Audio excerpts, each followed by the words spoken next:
We are back and developing tonight new questions over the administration's nuke talks with Iran and the future of our relationship with Israel. Earlier today, we saw video from the Middle East where Iran is staging massive military exercises and pointedly blew up a replica of a U.S. aircraft carrier for target practice.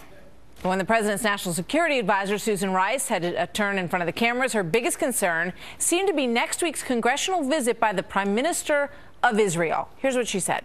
What has happened over the last several weeks, by virtue of the invitation that was issued by the Speaker and the acceptance of it by Prime Minister Netanyahu on 2 weeks in advance of his election, is that on both sides there has now been injected a degree of partisanship, which is not only unfortunate, I think it's destructive of the fabric of the relationship.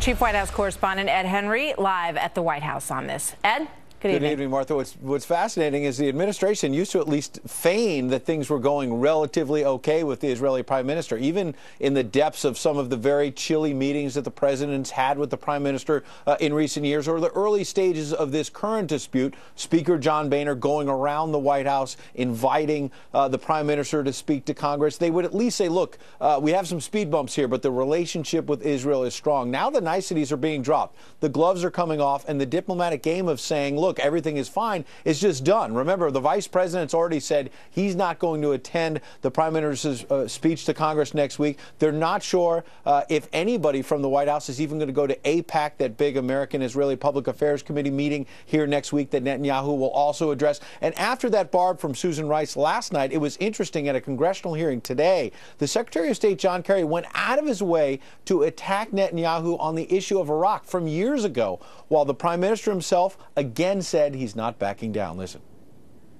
The prime minister, as you recall, was profoundly forward-leaning and outspoken about the importance of invading Iraq under George W. Bush, and we all know what happened with that decision. I respect the President of the United States, but in such a fateful matter that can determine if we exist or not, it is my duty to do everything to prevent this great danger to the state of Israel. Interesting, because remember, back in the run-up to the Iraq War, Netanyahu was in between stints as prime minister, was not in office. John Kerry was in the Senate, voted for the war, but then ran against it in the 2004 presidential campaign. Boy, that is a great point, Ed. Thank you very much. Good to see you.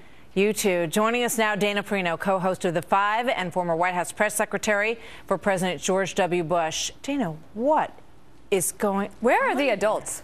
Where are the adults in the White House? This could have been solved in 2 seconds. I mean, when that invitation was put forward by John Boehner, if they didn't like it, wouldn't the gracious thing to do would be to say, oh, well, obviously, Mr. Boehner has invited Mr. Netanyahu, and we'll be seeing him, too, when he's here. End of story. It could have been, but I think the president seems to want the fight more than he wants a solution. Leaders should try to bring people together, and I understand their nose was put out of joint because of a protocol blunder, and you could put some of that blame on Boehner and on Netanyahu, but the reaction by the White House to allow this situation to escalate to the point where we have administration officials actively campaigning against a sitting prime minister because he wants to do the right thing for his country. I think that what happened today, you showed the video of Iran blowing up the fake U.S. aircraft carrier. I think if the Democrats want to do the right thing here, they should just use that as their excuse to say, you know, I wasn't going to go to the speech, but now I'm sufficiently concerned enough that I should go and listen, even if they don't want to politely clap. But to allow this situation to get so out of control, the president seems to think that he will be diminished if he is gracious. And actually, I think it would actually only enhance his position and strengthen it. I mean, we've seen this in several occasions. When the pushback comes, the administration digs in its heels And there's a question of immaturity in terms of how some of these things are dealt with. But you've got all the kids in the playground jumping out with their own comments. Susan Rice, John Kerry comes out and says, oh, well, in terms of the Iran deal, anyone who tries to suggest that they know what they're talking about what's in this deal is absolutely wrong. They have no idea what's in the deal. Like, we've circled our wagons. We haven't shared any of this with Prime Minister Netanyahu. We're only talking to the Iranians about this. It's very, very strange at the very least. Well, make no mistake, the comments that are attacks from Kerry and Rice against Netanyahu, those are direct orders from the top.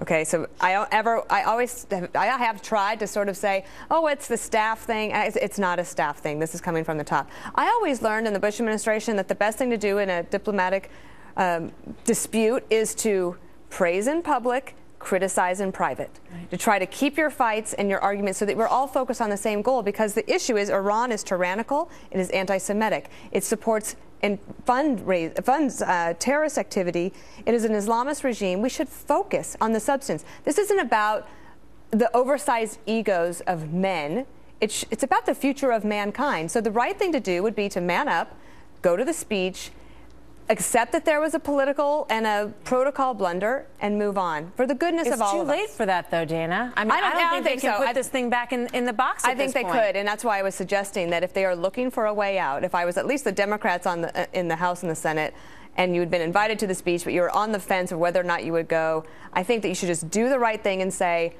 Iran has me sufficiently concerned that I'm going to get over my anger about the protocol breach, and I'm going to go listen to the speech because it is the right thing to do. Yeah, and send Vice President Biden to the public speech. If the president feels it's not correct to be seen with someone who has an election in 2 weeks, why not say, we'll meet behind closed doors? Well, their complaint about that is ridiculous, because what they were doing... And that came up late in the game, and that was not their initial response, correct? But Netanyahu didn't set the deadline of the Iran talks to be right by his election. We did that. And so when Rice and Kerry are actively campaigning against Netanyahu in America, they're the ones who are making this more political than he is. Dana, thank you very much. Really odd situation. We're going to see how it plays out. Good to see you. We'll see you on the 5. Thanks, Dana. So coming up tonight also, at just 48 hours before a high-stakes political speech, we have an exclusive with Senator Rand Paul on his 2016 plans and the one rival today that he really called out. We'll show you that. Plus, the deaths of 3 vets at a VA hospital has one Democratic senator facing some very tough questions and an investigation. We're going to bring you the details. We'll speak with one of the people who is calling for that investigation.